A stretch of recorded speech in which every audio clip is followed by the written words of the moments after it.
Jumbo, my friend.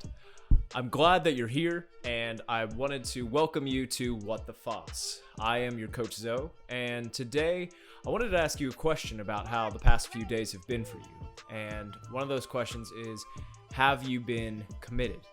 Have you been able to do the things that you need to do at your job, or have you been able to keep up with your fitness over the summer and some of the time this year? And because commitment is a big thing that I think people don't think about, because they tend to find new things that they want to do and they get motivated by those things and they look up stuff about it and they go, okay, awesome. Yes, I want to do this thing. I'm so excited to do it. Let's go. And then after that motivation kind of tapers off, they go back to doing everything normally the way that they've always done it. Does that sound familiar? It's something that we tend to do a lot as humans, whether it's for our new job that we have or a new fitness journey that we're going on. We're super excited about it at first, and then everything kind of tapers off. And the big reason for that is really to define some stuff about your commitment that will actually keep you going towards that high-reaching goal that you want to go for.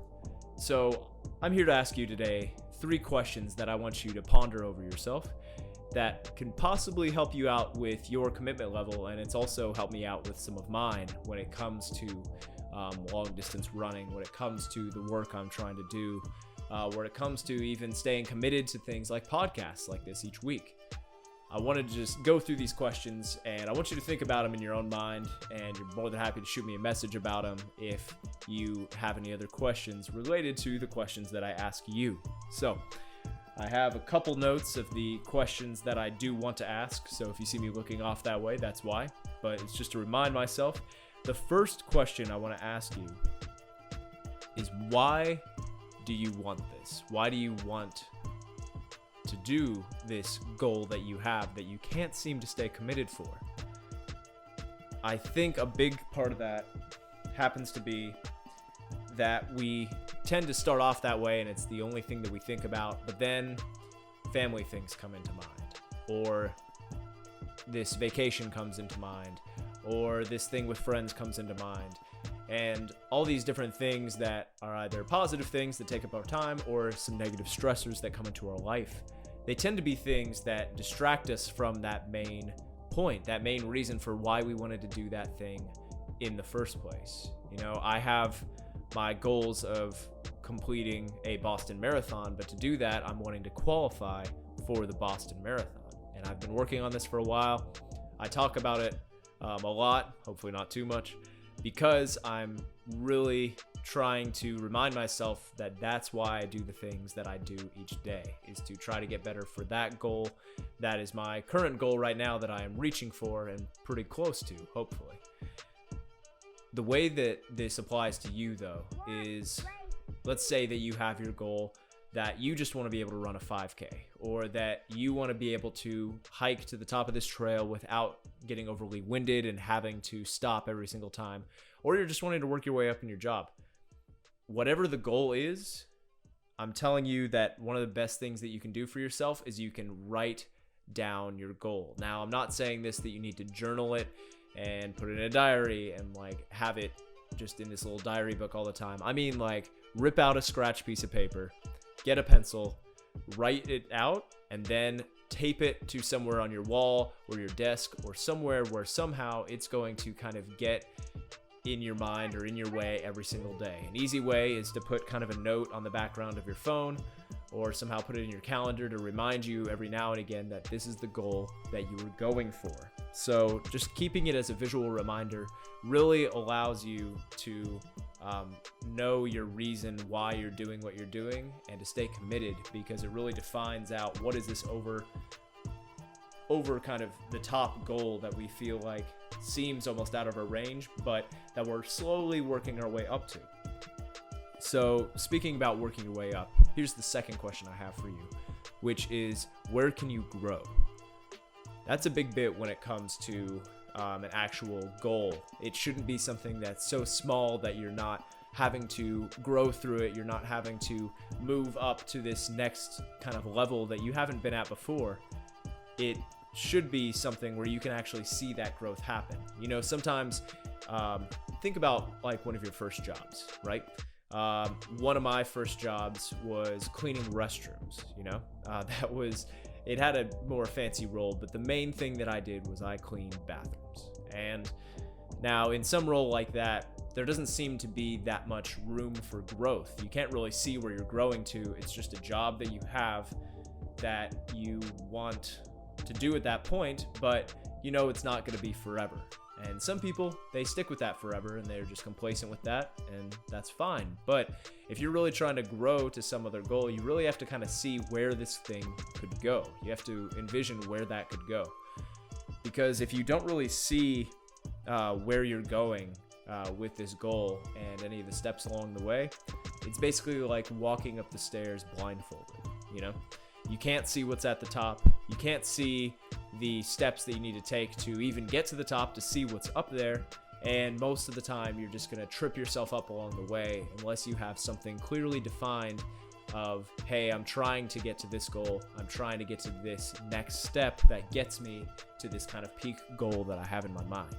And you know, if it changes, it changes. That's totally okay. It's as long as you just have something now that's kind of a small blueprint, you know, of how you want to work your way up to this goal, just so you have something to follow. And your goals might change, they might vary, but as long as you have this now, then you can have that clear picture of where you can actually grow.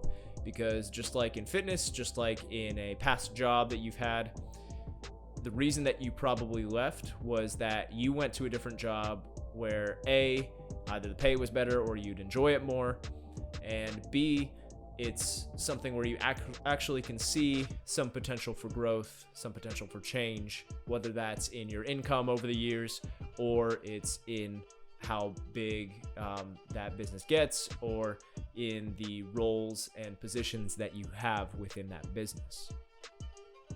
The third bit I wanted to tell you about is, do you know what the definition of insanity is? I know you've probably heard this quote before, but in case you haven't, the definition of insanity is doing the same thing over and over again, expecting different results. One of the reasons you might not feel committed to your goal is that either A, you're going after this one same goal that you thought was good at first, but you haven't really changed anything to get there. You haven't really changed anything for it.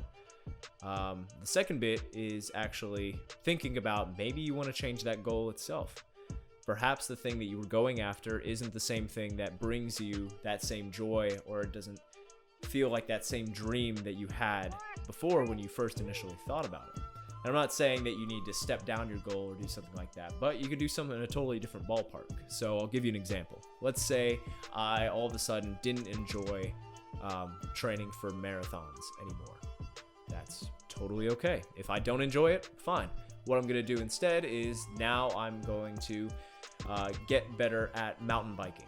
You know, mountain biking is the thing that you want to do, and that's totally fine. You change your goals around for that. You take those same steps like we talked about before, setting that blueprint and working your way up to this new goal. That can sometimes give you a little bit better drive, a little bit better motivator, because if you keep doing the same things that you're doing now, you're probably not going to reach any of that. It's like thinking that, okay, I'm going to run faster, but the only thing I'm going to do is I'm going to run the same pace every single day for a year, and that's it. I'm not going to do anything that has to do with speed or anything that's a little bit outside of my comfort zone. I'm just going to run at this pace, and that's all that's going to happen. You have to push yourself outside of some of these limits that you set on yourself in order to actually see something change. If not, your goal is probably just going to sit at the top of those stairs and you're going to be blind on the third step. So, to reiterate those 3 questions I want you to think about when you're thinking about your commitment to something. The first one is, why do you want to do this? The second one, where can you grow? And the third bit is always reminding yourself about the definition of insanity. I hope that brought you some value. I hope that helps with some of your commitment level. You're always welcome to message me and ask any questions that you like, and anything that you do to share or thumbs up or like or subscribe to any of the content that I have. helps me to stay committed because I know that people are out there listening that enjoy some of the content that I put out, and I'm able to do it, and it brings me some joy as well to be able to keep doing this, whether you were here or not. So thank you for your time. I hope you enjoy the rest of your week or weekend, and always remember to take chances, make mistakes, and think about your commitment. We'll talk soon.